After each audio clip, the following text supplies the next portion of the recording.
We are ready.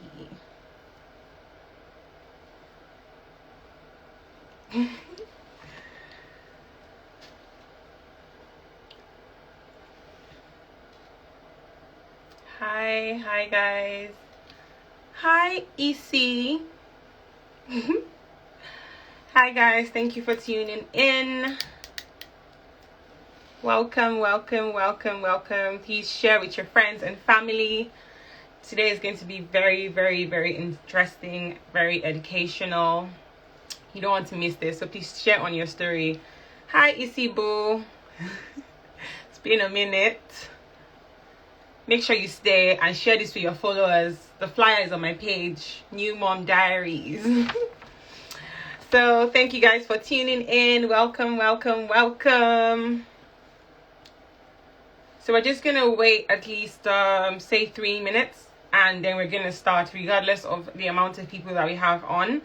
And yeah, I would be posting this on my on my IGTV as soon as we're done. So if you do not miss or you can't stay to the end, you can always go back and watch this some other time. Okay, all right. So for those who are new here, I'm just going to quickly say this is New Mom Diaries, and is basically me sharing my experience. Not just my experience, I'm going to be bringing on new moms, OG moms, people that have been moms for a while, medical practitioners in this field, gynecologists, psychologists, you name it. And we're going to be talking about different topics, from pregnancy to childbirth to balancing mom life and career. And this is the 5th episode. So the other previous 4 episodes are live on my IGTV, so you can catch up on that after today. But please feel free to stay for today and share with your friends and family. Today we're going to be talking about contraception before and after pregnancy. So I know this is a topic that some people have requested for, and contraception is a very tricky one. A lot of people tend to be here and there about this particular topic, so that's why I thought to shed some light on this. And I'm not just going to be talking about this myself. I'm going to be bringing on a women's health practitioner. So she specializes in this topic and more. So this is not going to be the last time you're going to be, first or last time. She's going to be here quite often, hopefully. But yeah, I'm just going to request for her to come on, and we're going to start regardless. If you do miss out, please join on my IGTV later on. Let me see. I'm just going to quickly invite her. Hi Shola. Hi Nikai. Hello. Hi.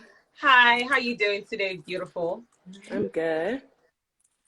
Okay, so for those who have seen the flyer, I already know who you are, but for those who have not, could you please just introduce yourself to our audience for today, so they can know who you are, what you do, and why you're here today? I'm Brendaline Lieberman. I am a mom, a wife. I am a women's health nurse practitioner, board certified. And I also teach students who are trying to become nurse practitioners.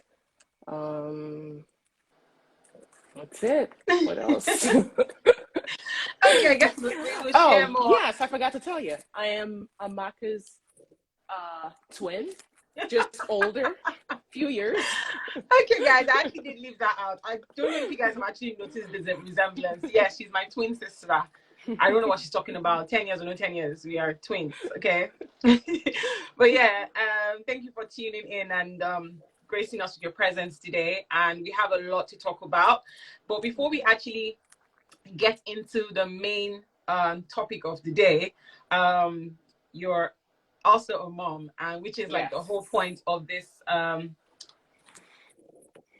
live and this series, you know, is me introducing and bringing on new moms to share their experience. So it's not just going to be me sharing mine. So you're here today. So before we move into your specialty, we'll actually just ask some questions about you being a mom. Okay. So, how has mom life been for you? I know so far, and that will be like 7 years in now. You have 2 kids, so Yes. just quickly give us a run through on that. Mom life. It's constantly changing. So it's not the same every year or every day.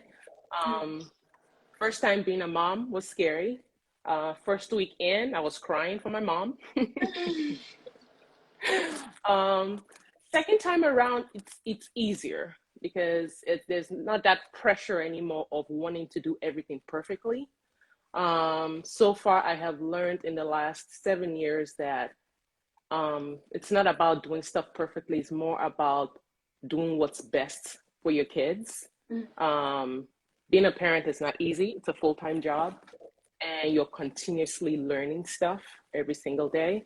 And I will not always be able to compare the way I parent to how somebody else parents. But I think at the end of the day, the goal is more of putting your kids' best interest at heart. Yeah, definitely, definitely. That's a good one. So, I know you have 2 kids. Yes. Obviously, I know. But yeah, I know that can't be easy, especially being that you have 2 different ages. So it's like you're going through it differently because I know you have a boy and you have a girl. So you have gone through the terrible 2s, you've gone through the 3s, you've gone through everything. So like, how is that for you? Was it different being that you had a girl first, and then was it different than having a boy? Like, was there any difference between the 2? I think the saying terrible 2s, terrible 3s, I think sometimes they even have it on to terrible 7s. Like at this point now, she's very sassy. But at the same time, they're constantly changing. So they're both unique in their own way, but it's trying to balance the tantrums. And sometimes, thank God, I have a partner who is there 100%, and we know that the both of us have to constantly be on the same page, because there are situations where they want to use us against each other. Like, oh, Daddy, can I do this? And Daddy will ask, what did Mommy say? Yeah. So she's thinking maybe at that point she'll be able to get away with something because I already told her no. But the question that either me or her dad says is, what did Mommy say, or what did Daddy say? Even if we don't agree at that moment with whatever decision the other person is making, we never show it to them. Because the very minute you start doing that, then they're going to try to use, they're going to try to use that against you. But like I said, they're constantly changing. So it's just trying to adapt to every single change that's going on. Like now, my 4-year-old, he has his moments where he's perfect. And then he has his moments where he has the tantrums and it's like, oh my God. But like I said, it's just trying to adapt to whatever situation that's going on and trying to let them know if they're doing something wrong, that this is wrong. And sometimes I get upset and yell, but at the same time, sometimes we're like I said, as parents, we're not perfect. We're constantly learning. We're constantly learning different ways to adapt to situations. So. Okay, that's good.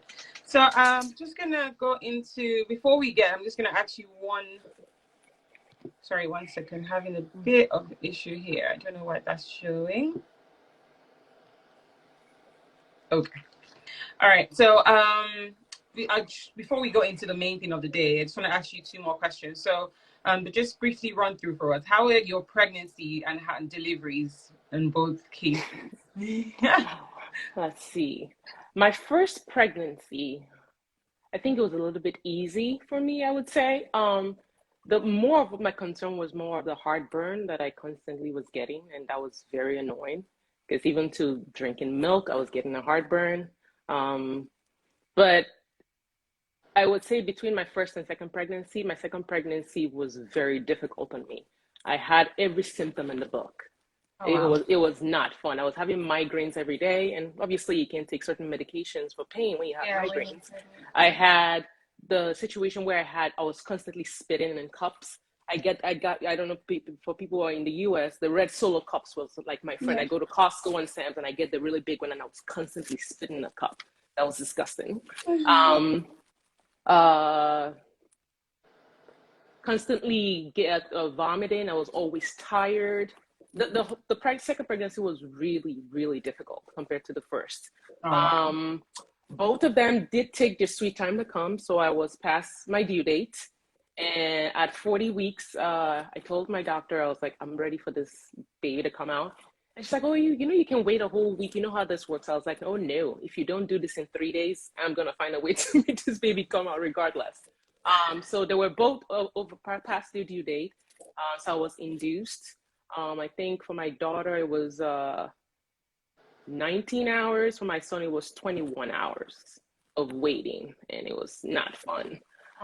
But thankfully, they were both vaginal births, because at one point they thought that I was going to have a C-section because it was just not budging. My cervix was not opening. It was not doing what it was supposed to do.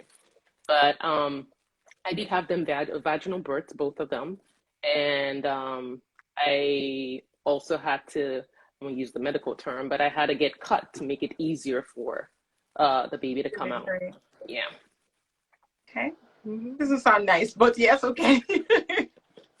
And that's one thing I always say. I always tell people that pregnancy is different for everyone. Yes. And that, I'm happy that you're here today, because you actually be the first guest I'm having that has 2 kids and is like years in. So, and this is like going to be different from what people have heard, in the sense that your first pregnancy, say your second pregnancy, was totally different, and we say much painful than the first one. So, and that's the thing, because you feel like, oh, the first one is going smoothly, and then all of a sudden something changes. So the thing is, just go through it, because really you can't really expect what's going to happen. Right. That's good. So the last question before we move into the main one, it's like, how have you been able to balance mom life, your career, and marriage all together? Because I know at least 7 years in, I know it's not easy, because you probably have things that you're trying to do, new things keep coming up, but at least I know you're working. So how have you been able to balance that, balance kids, and then still balance daddy and mommy time? Taking one day at a time. So some days are not easy. Sometimes it's actually difficult to have mommy and daddy time. But we're getting to the point now in the last year or two where we're saying, okay, we have to dedicate. COVID happened, so we really have not been able to go out like the way we do. But trying to find time to be able to at least have date night, even though it's not easy balancing kids and work and all of that stuff and all the other stuff that I want to do. Sometimes making sacrifices that there's certain things that maybe can hold on for now. But for me, taking each day at a time and how it comes. Like I said, it's not easy balancing all of those things. Definitely. But I just take each day as it comes. That's good. That's literally, I had a complete episode on this particular topic, and I intend to do another one, because really, you can never stop learning when it comes to balancing these 3 things together. So, and what she said then was, do what's best for you and what works for you, because what you might say something now doesn't mean that, oh, it might work for the next person. So it really does depend on you finding what works for you and balancing that each day, as you said. So that's good. So just wanted to quickly give people, at least get some germs from, because really you are 7 years in. It's not easy. We were still like 6 months. I'm already crying. So yeah, exactly. There's some days I still cry. I go to my closet and I lock myself in there, and I'm like, God, this is too much. I know. Yes. As well. Okay, so let's get into the main thing of the day, because I know a lot of people are waiting for that. So the first question before we go into it, because first of all, I know some people might be watching this, even if not now, later on, might not really know. People hear about contraceptive, birth control, but they don't really know, if I say the definition, because they say, oh, it's something that you take because you don't want to have pregnancy. But can you give us just a brief intro into what contraceptives are and the types of contraceptives that are available out there today? Well, contraception most of the time, I think once people talk about contraception, they always equal it to trying to prevent pregnancy. However, there's still people that are out there that use contraception for different reasons. Some people can use it because they're having a lot of heavy bleeding or a lot of cramping during their period. Excuse me, but I'm going to be using a lot of women's in this situation. However, I still also want to acknowledge the fact that not all people who are capable of being pregnant identify as women. So we still have our transgender patients that I see, and non-binary population that I still have to, still talk to or manage. So in that situation, I have to, it's more of each person is different. So not just because one person wants pills, the other person's the pills is gonna work for. So birth control in a sense is, even though it's mainly used to prevent pregnancy, there's still other uses for birth control. There's so many out there. In the US, you have the pills where you have the combined hormonal contraceptives. That's the one that has the estrogen as well as the progesterone. And then you have the progestin-only pills, which is also called the mini pills. We have the newest one which is called Slind. Also, and then the oldest progestin-only pill, which is called Ultramicronar. Then we have, when you go from pills, we have the Depo-Provera, which is an intramuscular injection where you're getting the injection every 3 months. That is also considered a progestin-only type birth control. Then we go from progestin-only pills. Then you have the ring, which is the NuvaRing, and there's also the Anuvera. So that's the ring that is inserted vaginally. The Anuvera is good for a whole year, so you use it for a whole year. But the NuvaRing is something that you use monthly. Then you have the patch. The patch also has estrogen and progesterone in it, just like the ring does. And it's a patch that you are pretty much applying weekly for 3 weeks and allowing a week free to have a period. Then you have the different types of IUDs, which is the intrauterine devices. In the US right now, we have 5 of them. We have the Paraguard, which is the 100% non-hormonal. So it doesn't have any hormones in the IUD. That lasts for about 12 years. And you have the Mirena, the Kyleena, the Skyla, and the Liletta. All those are all progestin-only birth controls, and they're all intrauterine devices. They all have different years that they last for. For the Mirena, it's about 7 years. The Liletta is 5 years. The Skyla is 3 years. And what am I leaving out? Kyleena is the newest IUD out there, which is 5 years. You also have other things like condoms, which is perfect for preventing pregnancy, as well as preventing you from getting sexually transmitted infections out there. So that's also a form of birth control that's used sort of, if you're not comfortable using other methods, is also used to prevent pregnancy. Can't hear you. Can you hear me? Yeah, I can hear you now. I lost you for a second. It's fine. Can you hear me? Okay. Yeah. All right. I think it was a call that was trying to come in. Then you have the newest one called Phexxi. Phexxi is also, it's not hormonal. It's a type of gel type thing that you insert into the vagina. And you can insert it for up to an hour before sexual intercourse. Then you have the older methods like the caps, the diaphragms, the spermicides, all of those things. Yeah. Okay, guys, you see that we have like millions of them out there in the market. Yes. Because if you're confused, but we'll get more details into that. So one of the questions, because while I was going to go live for this, I did put out the flyer and also ask the question to some people that what are your concerns or what would you like to know about contraception? So a few questions came in.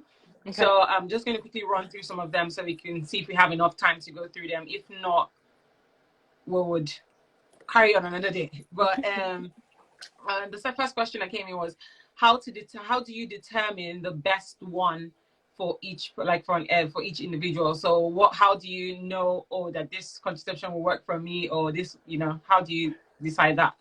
So for each patient that I get or person that I see, my goal is to be able to I first obviously have to develop a rapport with the patient. And sometimes it depends on what the person is actually looking for. So my goal is, what are you looking for in birth control? So just because pill is working for your sister or your mom doesn't mean that's going to work for you. So trying to determine what kind of methods they're looking for. If you're someone who forgets to take pills, then I would definitely not advise you to be on pills. If you're someone who absolutely does not want to have to do anything, then maybe the IUDs or the implants are probably more. And I totally forgot about the implant birth control, which is out there. That's the one that goes underneath of your skin. So it all depends on what the person is looking for. And one of the questions that I always ask is what is your reproductive plan? Meaning in the sense of, are you planning pregnancy in a year? Are you planning pregnancy in 2 years? Do you want to be pregnant in the next 6 months? So for instance, somebody saying, I want to be pregnant in the next 6 months, then maybe the Depo-Provera is not probably the best birth control for you, because of the fact that with Depo-Provera, once you get it, the fertility usually returns back to normal about 6 to 9 months, sometimes 12 months. So that probably will not be the best method for you. And then it's also determining your medical history. So a lot of people may have medical conditions that may prevent them from being on certain birth controls. In the US, we have what they call the US medical eligibility criteria. It's pretty much like a go-to summary chart that has all the different types of medical conditions. And then it gives you categories of them. So for instance, if you fall under 1, it means you can pretty much get any type of birth control across the board. But if you're a 2, then it means the advantages outweigh the risk. If you're a 3, it means the risk outweigh the benefits. And then if you're for 4, it means you absolutely cannot get that birth control. An example that I would use would be somebody who has migraines with aura, that has been diagnosed with having a migraine with aura. And so anything that contains estrogen will be a no-no. They're considered a 4 for that, because you cannot get that. So at the end of the day, it's, as a professional, me telling you that I'm not going to prescribe birth control to people that are watching right now. It's pretty much you having to go to your healthcare provider, whether it's a nurse practitioner, a doctor, whoever it is that provides this kind of care to you. Because first of all, they have to determine your medical history, your menstrual history. They also have to determine your social history. If you're a smoker, those type of things are things that we have to determine first before, telling you, these are all the methods that are out there. This method probably is not best for you because of the fact that you have this medical condition. So it's not I want birth control and I'm just handing you a pill. Anyone, that way. Yes. That totally makes sense. Because literally, when I saw that question, that was like the first thing that came to my mind. But I was like, I was gonna leave that for you to answer. So another thing that was a bit of a concern to most people, I noticed, was the hormonal imbalance, the changes to due to taking the contraceptive, like mood swings, adding weight. So most people are like that. Oh, how can this be avoided? Like, what do they have to do? So is there some kind of, so is there with all the birth controls you mentioned, are there some particular ones that you can say that, with this one your chances of adding weight is this, or what? Well, if you absolutely do not want, because everybody reacts differently to birth control. Even though sometimes they have certain birth control that there's tendency for weight gain. For instance, like the Depo-Provera, there's tendency for weight gain. But every now and then I see patients who actually lose weight with the Depo-Provera. If you're worried about hormonal birth control and the side effects that may or may not come with it, then you probably want to go with something that has no hormones. For instance, you have the intrauterine device, which is the Paraguard, which is 100% non-hormonal. So it does not have the hormones that you're worried about. The only thing with that form of birth control is I usually try to advise my patients, especially if you already have heavy periods or if you're someone who has really bad menstrual cramps, then going with the Paraguard may not be the best thing for you, because there is still that side effect that people tend to have heavier periods or longer periods or even more cramping with that.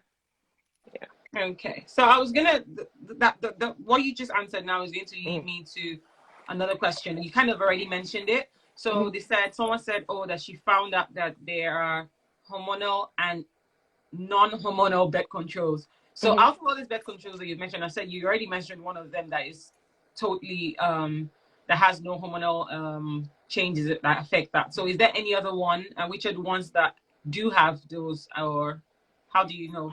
Okay. So with the pills, you have two kinds, which is those ones have hormones in it.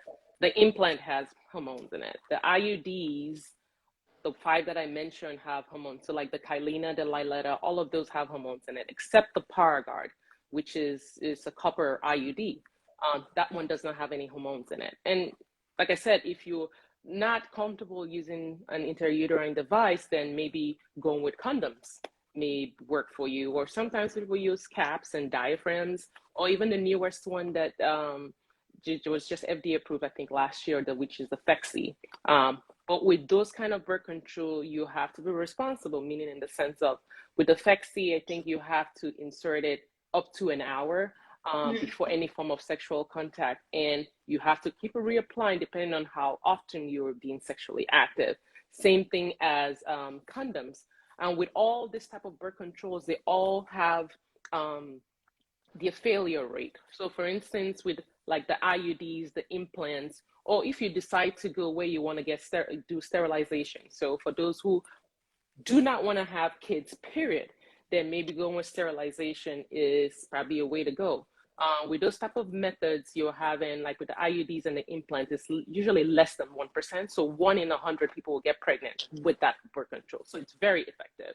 And then you have with the Depo-Provera, which is the injection, out of 100 women, maybe 6 out of them will get pregnant. So you see the rates as I'm talking about these methods, the rate of pregnancy begins to increase. And then with the pills, the patch, the ring, you have 9 out of 100. Then when you now start going with things like spermicides and withdrawal method, which is the one that drives me crazy because withdrawal method sometimes does not work. Bicycle.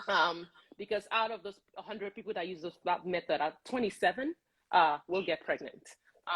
Then you have the only thing that's absolute is abstinence, which is not realistic in the world that we live in. But yes, as these methods, as I mentioned, I'm beginning to mention all these methods, when you talk about the most effective, you're talking about sterilization, implant, IUDs. Those are usually less than 1%, so 1 in 100. And when you go to the pill, the patch, the ring, the Depo, then your pregnancy starts increasing, which is about 6 to 9 out of 100 and stuff like that. Yeah. But like I said, guys, I think if you're not married, abstinence is the best. Okay, so don't mind me, guys. I'm just busy, but seriously, again, all these things mentioned now, we already know. At least speaking from experience, when I did put because I went on birth controls even before I got pregnant, or rather got married, because of migraines and irregular periods. So, and I used to take the pills, but when people, because I have a lot of friends that have complained, like, oh, how do you manage? You haven't added any weight, you haven't, you're not having, you're not breaking out, and I just keep on saying, well, I don't know for some reason, but that's why I keep telling people, well, right now, it's only the pills I have tried, and it's only the pills that I can tell you about. I can't speak for the other ones. It probably hasn't happened to me, and most people that I know that are on the pill, I haven't yet to hear anyone say they have had this thing. Most people that I know that have had, maybe added a lot of weight, is the implant one. For some reason, I've had a few friends that have had to go take it out because they have added weight like drastically, and because they just notice that you're always hungry, their appetite is like really high all of a sudden. And then I know someone that was having like serious breakouts, and this was just from the implants. So like I said, and the fact that I've met like 5 people that have had that gave me some kind of concern. So to me now, implants is a no-no. So it really just depends on what you need. The problem is that, I won't use the word the problem, but not every birth control is perfect for somebody. So if pills work for you, does not mean pills work for me. Because I have used pills in the past, and I was miserable, and I was losing weight. I could barely eat. So every birth control is not perfect for people. Some people they'll use the implant and they love it. There's no weight gain. There is no mood changes. They've used it to the point they've used it 3 times. They've come back with good for 5 years. They've come back to reinsert. They've used it for so long that they love it. And some people use it and they're like, oh my God, I can't stand the I can't bleeding, stand or it. I've gained a lot of Exactly. weight. Or some people use the IUDs and they love the fact that they don't have periods for 5, 6 years. And it's awesome. So every birth control is not perfect. So it's not one size fits all type of thing. So just because pills work for your friend does not mean it's going to work for you. Work for you. And just Exactly. because this person has this side effect does not mean the next Me person is that going might to have the happen side to effect. you. Exactly. So that's Yeah. one of the reasons why I decided to do this, because I've had a few friends ask me this question. Some are yet to be married, some are married and are still confused on what should I do going forward and things like that. So that was why I thought that, okay, this is something that should be spoken about. Some people shy away from talking about it because of societal pressures, especially as we Africans, and then religion for some people. But if you're, like I said, this is open to all. If you do decide and you want to watch it, no one is judging you. Just watch it. Free consultation, guys. Thank me later. But yeah, so someone asked, how soon after starting birth control is one protected? So you kind of already mentioned that in between some of the questions that you've answered, and I feel it's based on. Sorry, I digress. Let me just quickly say, someone. Okay, yes. Okay, there's a question. I'm gonna quickly write that down. I think that's app *7. I'll note that question down, and we'll come back to that. And then there are two things. Someone just mentioned implant makes me have blood flow for 2 to 3 months non-stop. So this is something that we're talking. I just mentioned now. So this is something that probably happens. You want to touch more on that a little bit, Brenda? Okay. So with the implant, how the implant works is that it prevents you from ovulation. So ovulation is a process of producing egg monthly. So when egg is produced monthly, sperm gets to it, hence pregnancy. So how the implant works is that it's preventing that egg production, as well as thinning out the lining in your uterus. So what it's doing is, like, I usually typically tell all my patients, expect irregular bleeding for the first 3 to 6 months. And I usually 1 out of 5 women that use this method of birth control, after maybe a month or a few months of bleeding stop. The other 1 out of 5 may have very light monthly periods, and the other 3 out of 5 may have irregular bleeding all over the place. For instance, probably this person, I'm not sure if they've had it for 6 months already or past 6 months, and they're having that much bleeding. And maybe this method may not be the best method for you, especially if you're bleeding 2 to 3 months nonstop. Exactly. But like I said, everybody reacts differently to birth control. It's not always just because one works for your friend, it doesn't mean it's going to work for you. And touching on the sense of when is birth control effective, it also depends on where you are on your menstrual cycle. So for instance, if you're between day 1 to day 5 of your period, if you start a pill, it is pretty much effective right away. However, if you're past that 5 days, or past day 5, then you have to use condoms, like a backup method for 7 days. So anything that's between day 1 to day 5, if it goes past that day 5 that you're starting anything, I usually just typically tell my patients, please use condoms for the next 7 days, because it does not work right away. Some people are thinking that once they start the pills, if you're on day 13 of your menstrual cycle, when I say menstrual cycle length, it means the first day you have a period to the next time you're going to have a period. So it's when you hear people say, I have a 28-day cycle, I have a 24-day cycle. So depending on where you are in your cycle. So if you're past day 5 or your day 10 of your menstrual cycle length and you're starting a pill, please use the backup method for 7 days, because it does not work right away. Okay. Yeah. The person who mentioned, she said the irregular period is consistent for her. It's been happening for years, and she's planning to remove it soon. I have had it for 4 years, the implant. So if for you, if the period is becoming bothersome, where it's obviously this is bothering you, then take it out. Just have them take it out. There's nothing that says because it lasts 4 or 5 years means you have to have it for wait 4 or 5 years. Yeah. If it's something that's, some people, if they have when they say irregular bleeding, it could just be, okay, I'm spotting a day or 2 and it's done. But some people may have irregular bleeding where you're having, like the other person said, 2 to 3 months of bleeding. I'm not going to have that implant in my arm. I'm going to try a different method. That's exactly right. So there's so many different methods that are out there. You do not have to use one method. Yeah, if it's not working for you. Okay, that's good. For those who are just joining, thank you for tuning in. Like I said, I would, if you're just joining, don't feel bad that you're just tuning in. I would be posting this immediately we're done on my IGTV. So whatever you have missed, you can catch up on that later.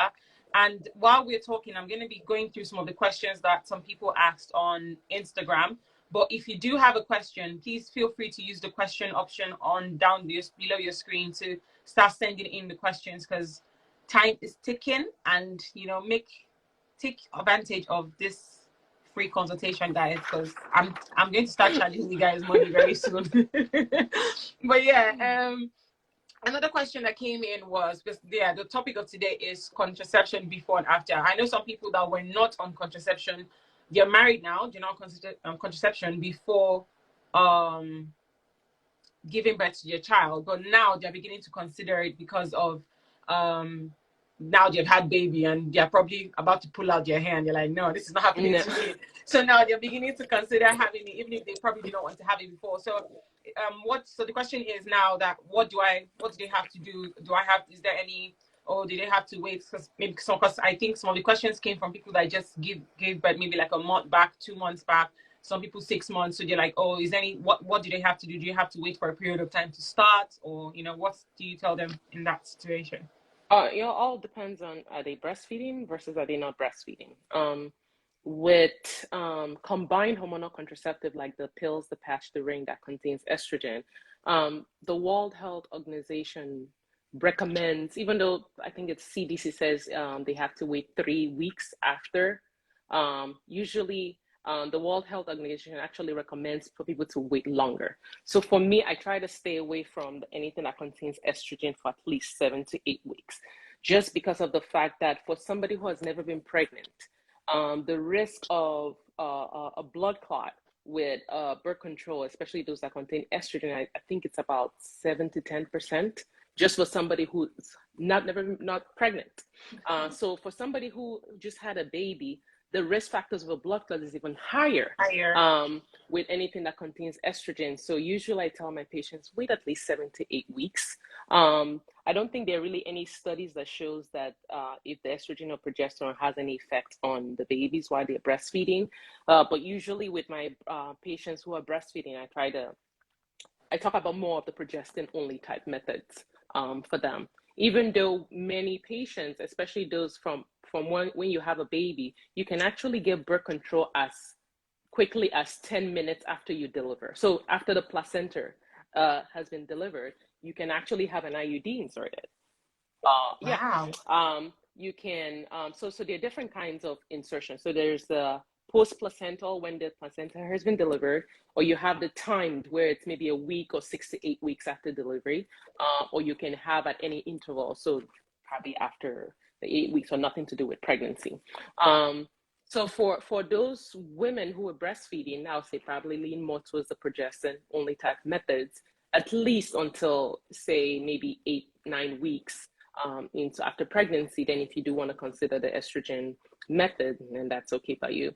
Even though every now and then you get the patients who say they started the birth control pills that contain estrogen and they notice their milk supply reduced. Yeah. So that's why sometimes I just tell patients just go with the progestin only methods. But yes, you can try any of the progestin only methods that are out there. If you're not breastfeeding, then I would say usually you can start up with a progestin only method, and maybe 7 to 8 weeks after that, you can start up the pills, the patch, the ring. For those who are exclusively breastfeeding, meaning you're breastfeeding day and night, there is no pumping, there is no in between. You're not using a pumping as breastfeeding, or you're giving the baby formula, then there's that protection of contraception from breastfeeding for up to 6 months. However, I'm going to say this again. However, it takes about 45 to 94 days for fertility to return back to normal for somebody who's not breastfeeding. But sometimes we've seen where it comes back as early as 4 weeks. So that's why sometimes when I ask people, are you exclusively breastfeeding? Some people think, oh, because I'm breastfeeding my baby and I use formula here, and that's not considered exclusively breastfeeding. You have to be breastfeeding Like proper. Yeah. Mm-hmm. Okay, so yeah, that's really good. A question just came in. She said, how long does it take to get pregnant after removal of an implant? Well, the half-life of implant is about, I think, 48 hours, so you can get pregnant within a month. I think so. Quickly. That basically is The almost the only same like a pill, right? yes, the only method that I know that it takes a while for fertility to return back to normal is the injection, the Depo-Provera, Yeah. that some people 6 months, 9 months, 12 months. Sometimes it could be earlier. But things like the implants, the IUDs, the pills, the patch, the ring, you can get pregnant very quickly. Because I those hormones testify. will those hormones will stay in your system that long. Because with the Depo, you're coming every 3 months for your injection. Injection. So some people that it can be in your system for up to 15 weeks. So it takes a while because a lot of people who are on Depo, sometimes it even takes a while for your period to come back to normal, for you to start getting your monthly periods. That's the one birth control that I don't know for sure that fertility doesn't just bounce back. But the other things, yes. Judy, why are you laughing at me? It's the truth. I can testify. I just thought I was very fertile actually, but yeah, the pill ran away really quick. Yeah. But yeah. So while we're waiting for people, please guys take this opportunity to ask the questions that you want to ask, because we have roughly 15 minutes or less actually. Oh yeah, 15 minutes, because I have to let her go and then round up. So guys, sorry, excuse me. Yeah, I'm back. So I still have some questions here that some people already did ask. I'm just going to go through that while we wait for other questions. So so someone said, do you have advice on natural contraception? Yes. So natural contraception, which is also known as fertility awareness method, natural family planning. So if you have irregular periods, then please don't mess with this method. It's not for you. But yes, there are people that actually use this method of protecting themselves from getting pregnant. So it's more of you. I'll recommend that if you're having regular periods, monthly periods, then yes. But you have to check your temperature every morning. You have to be able to know the difference in consistency of discharge. So one of the classic signs of ovulating is when you have the egg stretchy white discharge. Mm-hmm. Even though when the method is not like, or how other methods is still that failure rate. I think for natural family planning, it's about 24 out of 100 women who use this method that will get pregnant. So regular periods, knowing your menstrual cycle length. So usually I always recommend, if people are going to use this method, maybe get those fancy apps that record from the first day you have a period, because after a while when you're doing it, it pretty much gives you an average of what your menstrual cycle length is. If your periods are coming every 24 days, every 28 days, every 24 to 28 days, stuff like that. So people still use it and it works perfectly for them. But like I said, I actually have had that situation. I guess yes. I was really, when I saw this question, I was like, oh yeah, definitely I have to put it out there, because as much as we're talking about contraception, everyone just feels, oh, it's the pills, the implant, the IUD. Oh yeah, there are people that use this very well. Into all those other options, maybe for religious reasons or family reasons or your personal beliefs. So natural contraception is an option, but you, like she has already said, you need to know your cycle, and if you're irregular, don't try it. Because even when I was about to get married in the church, the lady was like, that was one of the topics that she brought up in the marriage counseling. She was like, natural contraception. I was like, okay. maybe then I could probably have said, oh, maybe I'll probably try, because I did have one of those apps, and even if I was taking the pills, like I said, I still used to track my periods. So at least I knew when the days, ovulation and all that. But I don't think it's 100, especially now that I've had a child. Like Judy just said now, that this is one of her biggest fears, getting pregnant now. Because I don't have a child, I'm sorry, I'm not about to get pregnant again. So natural contraception, I'm sorry guys, it's not working for me. You do you. Yes. But yeah, and yeah, she says thank you for all her questions have been answered, so she's really appreciative of this. You guys take advantage. We have a few minutes. If you do have any questions, don't be shy, put it out there. I'm not saying your name, let's just, and you can use the question tab, nobody's going to see it. But yeah, there's another question here. It said, can using hormonal birth control cause infertility? Not that I know of, at least. It should not cause infertility, no. Okay, because that No. that question popped up actually twice. I've never heard of that. It was quite alarming Right. for me. So I was like, okay, I should actually actually put out that question to you. But you've heard from her, guys. No. Yeah. Okay. Question said, when ovulating, must you discharge? It is a classic sign that you're ovulating. Even sometimes when especially those who are trying to get pregnant, sometimes the discharge may not be reliable for them. So that's why I always say maybe get the ovulation kits, because the ovulation kits also are helpful, especially if you are already tracking your periods. And let's say, for instance, you're a 28-day cycle person, so your period comes every 28 days. So maybe most likely you're ovulating maybe day 10 to day 13, and you know that's your periods usually come every 28 days. And maybe using that ovulation kit may be the best thing for you. Peeing in a cup is just pretty much same thing as a pregnancy test, and then it will pretty much tell you if you're ovulating or not. And I usually tell my patients you can have sexual intercourse for up to 3 days of the time that it tells you that it's positive. But yeah, a lot of people, some people don't know, unfortunately don't know the difference between their discharge. Some people don't even know when you're discharging, or having a vaginal discharge.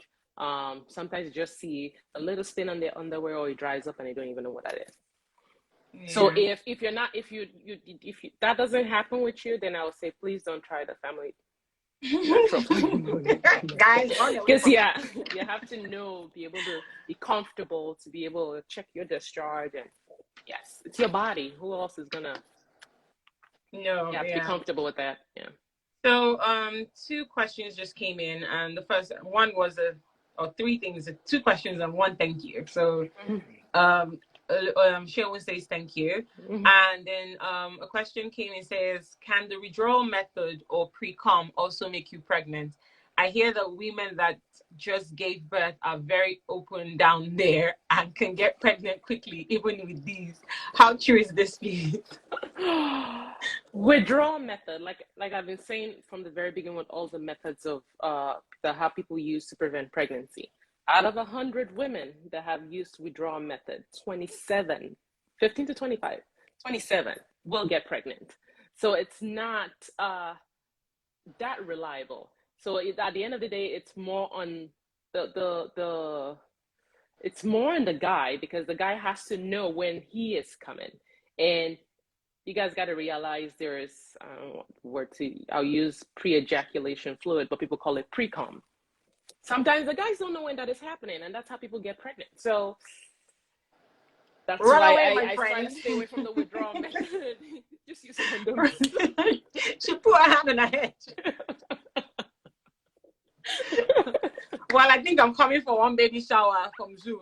But yeah, another question came in and said, will birth control make me gain weight or make my migraines worse? So we kind of already touched on this in terms of the weight part, but we can quickly just touch on that as someone that has migraines. With pills,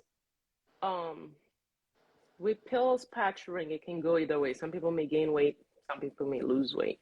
I always just tell people, try something out for 3-4 months, especially like with the pills, the patch, the ring. Try it out for 4 months, because with in the first 3 months of you being on like the pills, the patch, the ring, it takes about 3 months for your body to get adjusted to it.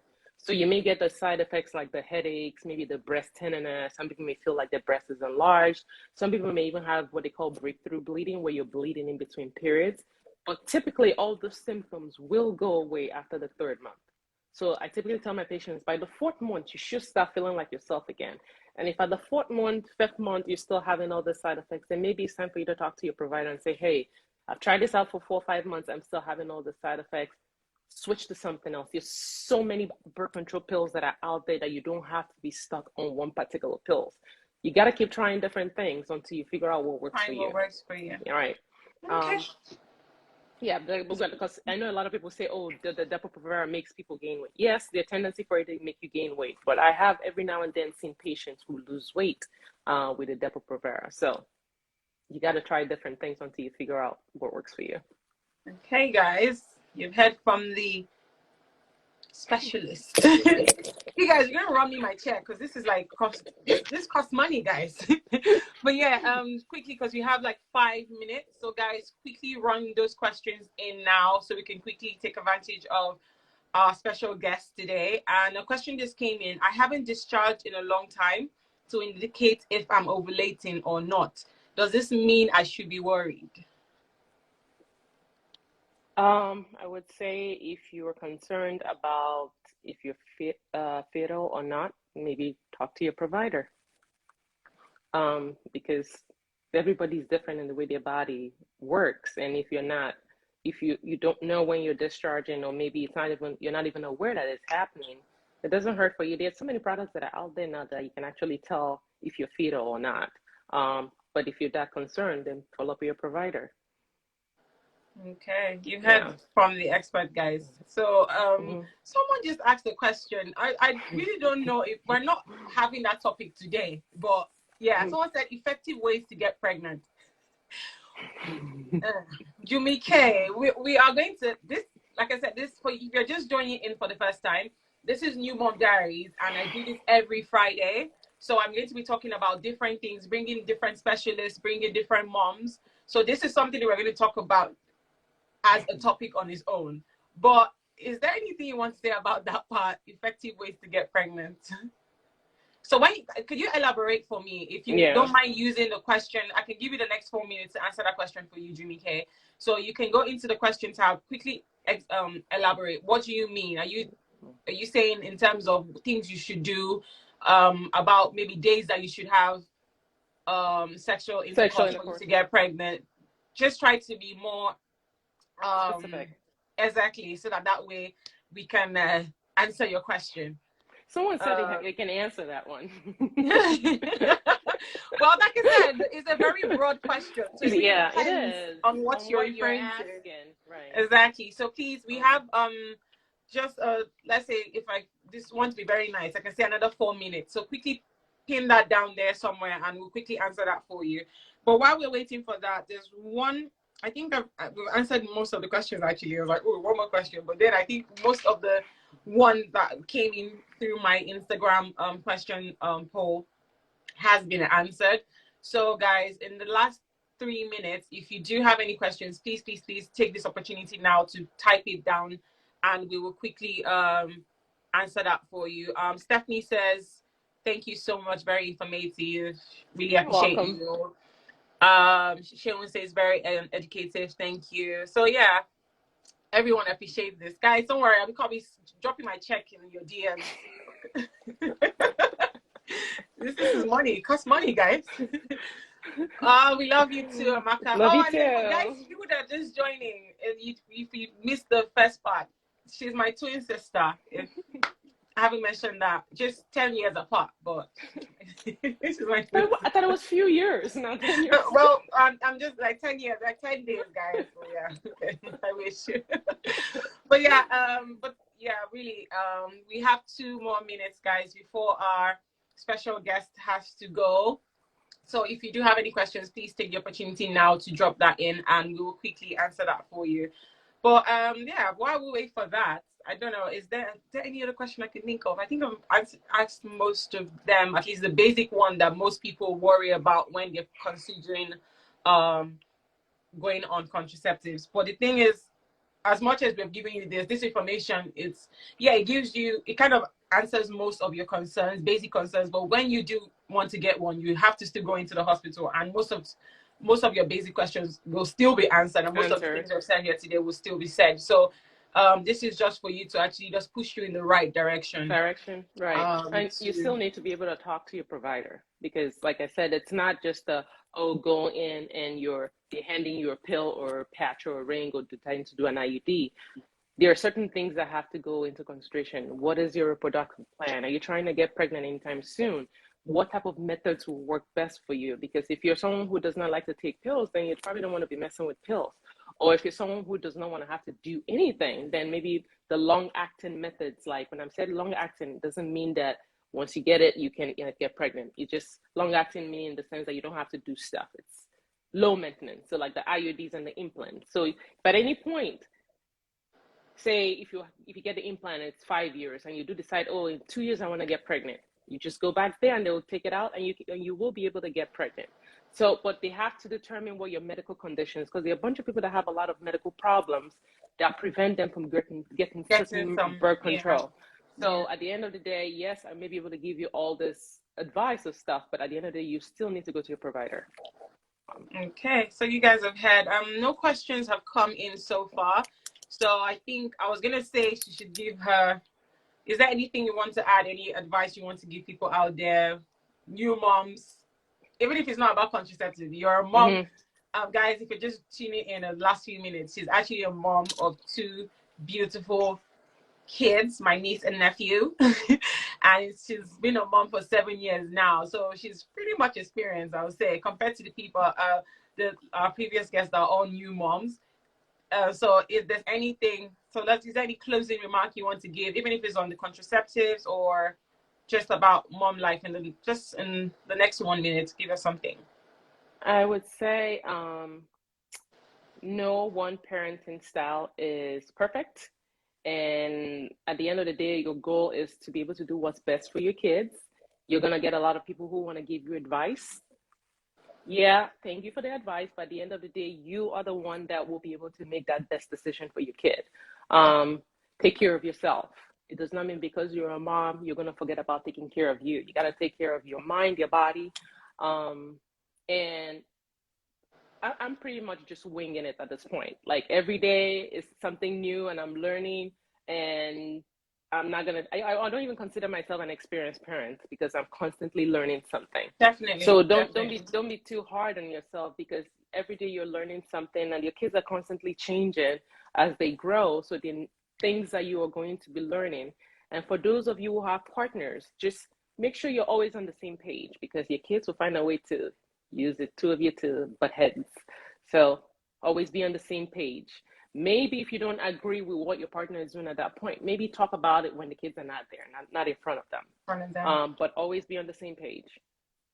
That's good, guys. So you guys have heard from an OG mom, as I call them. and I just want to say, on most of our audience of today has said thank you, but I just want to say thank you for taking out time from your busy schedule, because I know you're not in Nigeria, or you're all the way in America and even in the UK, and I know this is supposed to be work time and school time.